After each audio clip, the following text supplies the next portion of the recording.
আল্লাহ নবী সাল্লাল্লাহু আলাইহি সাল্লাম বলেন, কোন বান্দা যখন গুনাহ ছেড়ে দিয়ে তওবা করে আল্লাহর দিকে ফিরে আসে, আল্লাহর কসম নবী বলেন আল্লাহ তাআলা সবচেয়ে বেশি খুশি হন।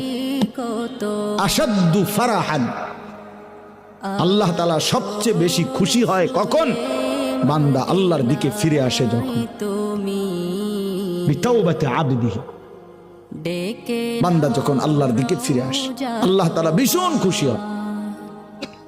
গুনার নাফরমানের জিন্দেগি ছেড়ে দিয়ে আল্লাহর দিকে যখন ফিরে আসে, আল্লাহ তাআলা তখন 7 আসমান সাজিয়ে দেয়, ফেরেশতাদেরকে বলে আসমান সাজিয়ে দাও, জান্নাত সাজিয়ে দাও।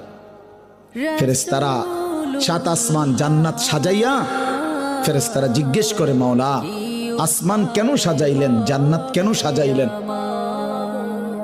তো আল্লাহ তাআলা বলে আসলাহাল আবদু মাওলাহু, শোনো আজ এক গোলাম যে তার মনিবকে ছেড়ে চলে গেছিল অনেক দিন, আজ সেই ভেগে যাওয়া গোলাম তার মনিবের সাথে সম্পর্ক ঠিক করে ফেলছে।